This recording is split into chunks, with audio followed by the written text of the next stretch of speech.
ত্রিপুরা বামফ্রন্ট কমিটি এক সাংবাদিক সম্মেলনের মধ্যে দিয়ে ৭ রামনগর বিধানসভা কেন্দ্রের প্রার্থী রতন দাস এবং পূর্ব ত্রিপুরা লোকসভা আসনের প্রার্থী রাজেন্দ্র রিয়াংয়ের নাম নির্বাচনে প্রতিদ্বন্দ্বিতা করার জন্য ঘোষণা দেন। আপনারা ইতিমধ্যেই সকলেই জানতে পেরেছেন যে ভারতের নির্বাচন কমিশন গতকাল অষ্টাদশ লোকসভার নির্ঘণ্ট ঘোষণা করেছে।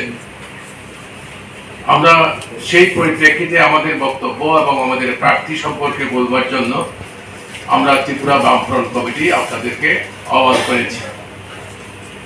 আমরা একটা কঠিন সময়ের মধ্যে চলছি। আপনারা সকলে জানেন যে উগ্র হিন্দুত্ববাদী শক্তি এবং কর্পোরেট অর্থাৎ আমাদের দেশ চালাচ্ছে, যারা উদারীকরণের নীতি প্রয়োগ করার ফলে আমাদের দেশে মানুষ সর্বশান্ত হয়ে যাচ্ছে এবং অভাব অনটনে দুঃখ দারিদ্র্যে তারা ভুগছে। জনজীবনে চরম দুর্ভোগ নেমে এসছে।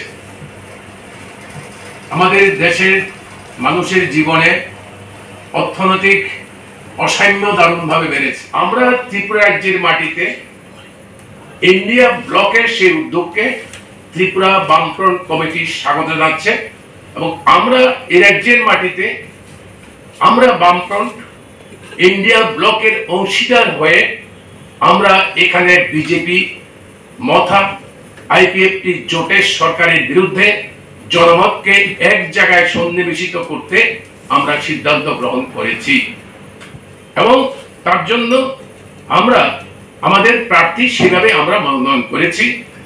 আমরা পূর্ব ত্রিপুরা সংরক্ষিত আসনে তফসিল উপজাতি সংরক্ষিত আসন, সেই সংরক্ষিত আসনে আমাদের প্রার্থী হবে বামফ্রন্টের সিপিআইএম প্রার্থী রাজেন্দ্র রিয়াং।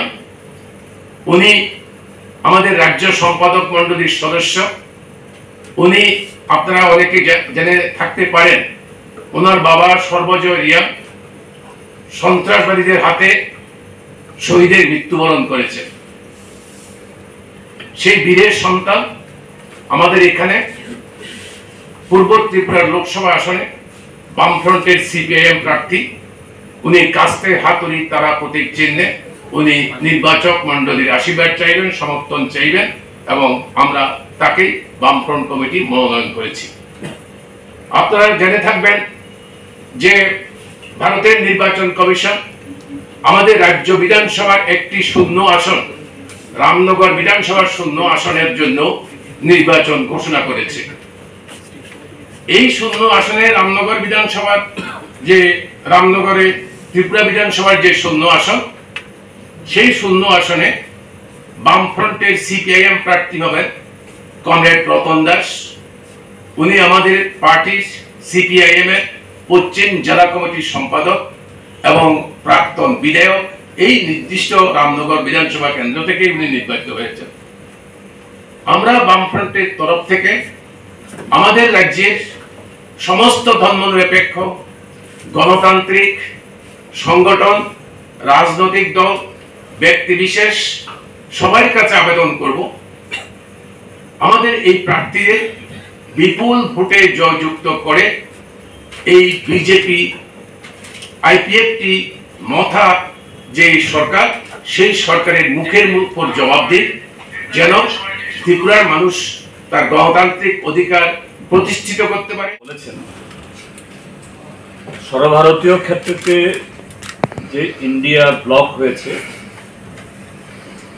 ইন্ডিয়া ব্লকের যে স্পিরিট ভারতীয় জনতা পার্টিকে ক্ষমতাচ্যুত করে বিজেপি বিরোধী ভোট যাতে ভাগ না হয় তার জন্য সেখানে এই সিট শেয়ারিং হোক বা অন্য সেভাবে প্রত্যেক রাজ্যে রাজ্যে ম্যাক্সিমাম পসিবল সেরকমভাবে এই নির্বাচনে লড়াই হোক।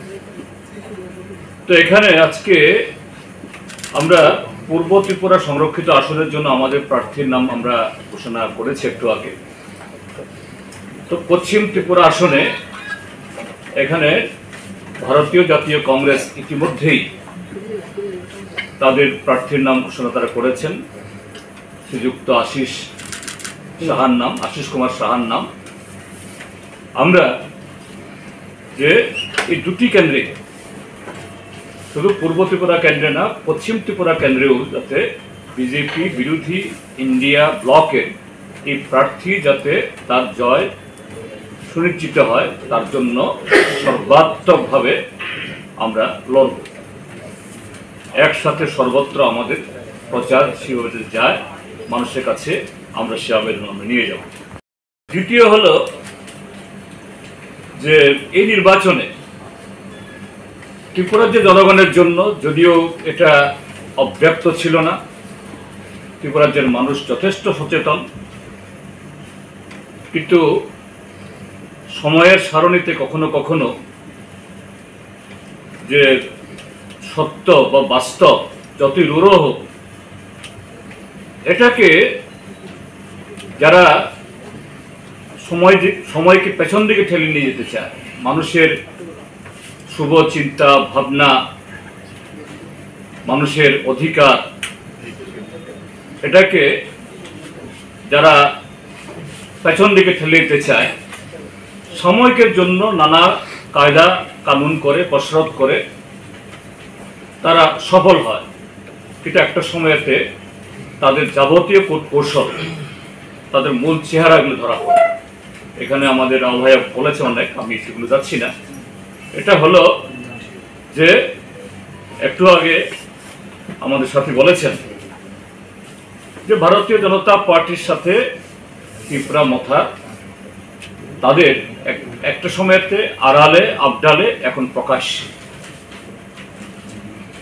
এবং দুদিক থেকেই এটা ভারতীয় জনতা পার্টির দিক থেকেও তাদের যে রাজনৈতিক দেউলিয়াপনা, অর্থাৎ তারা মুখে যে কথা বলে রাষ্ট্রবাদ,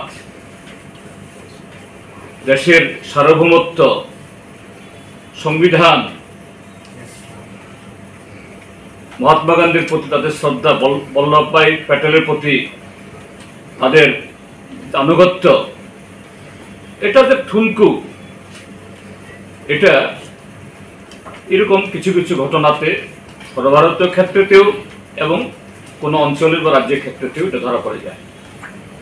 এই যে মথার সাথে তাদের যে রাজনৈতিক যে হলো, আঘাত হলো, আমরা দেখেছি বহু নাটক টাটক করে একটা এগ্রিমেন্ট হয়েছে, চুক্তি হয়েছে। চুক্তিটা ভারতীয় জনতা পার্টির সাথে না, চুক্তি হলো ত্রিপুরা মথা দলের সাথে ভারত সরকার এবং ত্রিপুরা সরকার।